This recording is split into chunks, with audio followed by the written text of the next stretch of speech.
नमस्कार, मी पंजाब डक. आज आहे 26 मे 2026. मी आहे नेपाळमध्ये पोखऱ्याहून. आम्ही काय करायलो, मुक्तीनाथ या ठिकाणी जात आहे. तर मुक्तीनाथ या ठिकाणी जात असताना या ठिकाणी दरड कोसळल्यामुळे आमची यात्रा इथं थांबलेली आहे.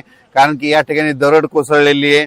तर हे मुक्तीनाथ असं ठिकाण आहे ज्या ठिकाणी आपल्या भारताचे पंतप्रधान नरेंद्र मोदी ते तिथं तपश्चर्येसाठी गेले होते. तर त्या ठिकाणी आम्ही मुक्तीनाथ या ठिकाणी जात आहेत. पण जात असताना काय झालं, वाटामध्ये दरड कोसळल्यामुळं आम्ही जवळपास 2 तास झालं इथं थांबलेलो आहे. जोपर्यंत इथं ते जेसीपी पॉक्युलर येत नाही तोपर्यंत हे आमचा तिथला जाण्याचा रस्ता सुरळीत होणार नाही, म्हणून हे लक्षात यायचं. पण या ठिकाणून महाराष्ट्रातल्या शेतकऱ्याला एक अंदाज देणार आहे. महाराष्ट्रातल्या शेतकऱ्याला सांगू इच्छितो की महाराष्ट्रातल्या सर्व शेतकऱ्याला सांगतो की महाराष्ट्रामध्ये आणखी पाऊस येण्यासाठी कंप्लीट 12 दिवस पूर्ण राहिलेले आहेत. तर 12 दिवस पूर्ण असताना म्हणजे 7 जूनच्या दरम्यान महाराष्ट्रामध्ये मान्सून येणार आहे. त्या 12 दिवसामध्ये तुम्ही शेतीचे कामे करून घ्या, म्हणून हे अंदाज सर्व महाराष्ट्रातल्या शेतकऱ्यांनी लक्षात घ्यायचा. यावर्षी मान्सूनसाठी पोषक असं खूप वातावरण चांगलं आहे, म्हणून महाराष्ट्रातल्या शेतकऱ्यांनी आपली शेतीचे कामे करून घ्या आणि आपण आपल्या शेतीचं नियोजन करा. त्याच्यानंतर राज्यातल्या सर्व शेतकऱ्याला सांगू इच्छितो की आणखीन सध्या राज्यामध्ये देखील आता म्हणजे आज 26-27च्या दरम्यान आता म्हणजे पूर्व विदर्भाकडे मान्सून पूर्व अवकाळी पाऊस येणार आहे, म्हणून विदर्भातल्या शेतकऱ्यांना अंदाज लक्षात. पण त्यानंतर राज्यातल्या सर्व शेतकऱ्याला सांगू इच्छितो की राज्यामध्ये 31 मेच्या नंतर 31 मे ते 1-2 जूनच्या दरम्यान परत राज्यामध्ये मान्सून पूर्व मोसमी पाऊस बरसणार आहे, म्हणून हा अंदाज लक्षात यायचा. हे पूर्व मोसमी पाऊस पडल्याच्या नंतर त्याच्या पाठीमागे लगेच मान्सूनचा पाऊस येणार आहे, म्हणून खास करून महाराष्ट्रातल्या शेतकऱ्यासाठी आनंदाची बातमी. आतापर्यंत असं कधीच झालं नव्हतं की इतका मोसमी म्हणजे मान्सूनसाठी अरबी समुद्रामध्ये आणि बंगालच्या खाडीमध्ये खूप पोषक वातावरण आहे. आणि त्याच्यामुळे यावर्षी जरा म्हणजे पेरणी योग्य वेळ होण्याचे चान्सेस आहेत, म्हणून आपण आपल्या शेतीचे कामे करून घ्या. आज पश्चिम महाराष्ट्र, मराठवाडा आणि उत्तर महाराष्ट्र, कोकणपट्टी, घाटमाटा परिसरामध्ये विखुरलेल्या स्वरूपाचा आज देखील बऱ्याच ठिकाणी पूर्व मोसमी जोरदार पाऊस पडणार आहे. याच्यामध्ये काही ठिकाणी गारपीट देखील होणार आहे, म्हणून हे अंदाज शेतकऱ्यांनी लक्षात घ्यायचा. त्याच्यानंतर विदर्भातल्या शेतकऱ्याला सांगू इच्छितो की विदर्भातल्या शेतकऱ्याचे फोन आले, पूर्व मोसमी पाऊस कधी येणार आहे. तर विदर्भातल्या सर्व शेतकऱ्याला सांगू इच्छितो की पूर्व मोसमी पाऊस तुमच्याकडं 26 मे पासून ते 5 जूनच्या दरम्यान चांगला पाऊस पडणार आहे. वेगवेगळ्या भागात विखुरलेल्या स्वरूपाचा खूप काही ठिकाणी ओढे नाले वाहतील असा विदर्भात देखील 26 मे ते 5 जूनच्या दरम्यान त्या 10 दिवसामध्ये पडणार आहे. सगळीकडे ती एकदा येणार नाही, म्हणून हे देखील विदर्भातल्या शेतकऱ्यांनी अंदाज लक्षात घ्यायचा.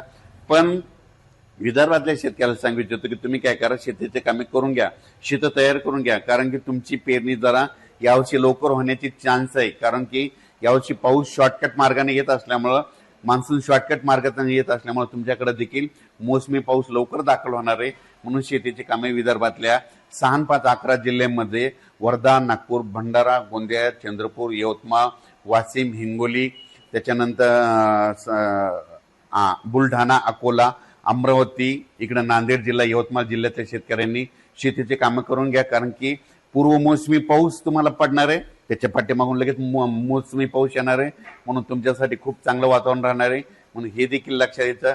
परभणी जिल्ह्यातल्या शेतकऱ्यांनी देखील शेतीची कामे करून घ्यायची.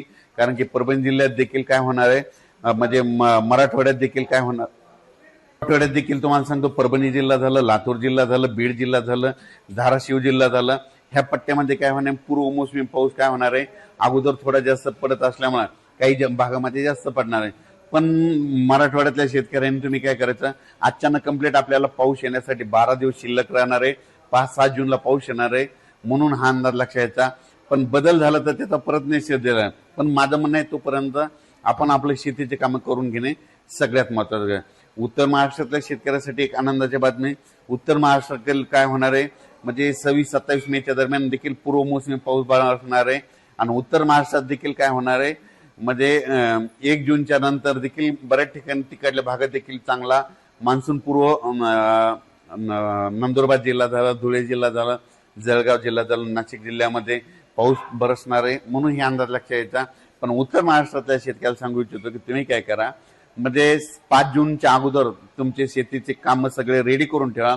कारण की मान्सून पूर्व पाऊस बी बरसणार आहे आणि त्याच्या पाठीमागून मान्सून येईल, म्हणून यावर्षी पण सर्व शेतकऱ्याला सांगू इच्छितो की शेतीमध्ये पेरणी करत असताना, लागवडी करत असताना स्वतःचा निर्णय स्वतः घ्यायचा. जमिनीमध्ये ईदभर ओल गेल्याच्या नंतर तुम्ही पेरणीचा निर्णय घेऊ शकता. 4 बोट गेलं तर तुम्ही पेरणीचा निर्णय घेणं हे तुम्ही तुमचं स्वतःचं ठरवायचं. आमच्या जबाबदारी नाही. तुम्ही तुमचा पेरणीचा निर्णय घ्या. आम्ही फक्त पाऊस सांगणार. पेरणी करायची की नाही करायची हे सगळं तुमच्या हातात राहील. म्हणून हे देखील सर्व शेतकऱ्यांनी लक्षात घ्यायचं. आणि एक सगळ्यात महत्वाचं एक सांगतो तुम्हाला, कोणता तज्ज्ञ सांगणार नाही. 1 जून नंतर महाराष्ट्रात पडलेला पाऊस हे मान्सूनचा गृहीत धरायचा आणि 31 मेच्या अगोदर जे पडेल त्याला अवकाळी असं समजायचं, हे मात्र गृहीत धरायचं. म्हणून काय करायचं, 1 जून नंतर जर तुमच्या शेतामध्ये चांगला ईदभर ओलीचा पावसाळा असला तर तुम्ही तुमचा पेरणीचा निर्णय घेऊ शकता.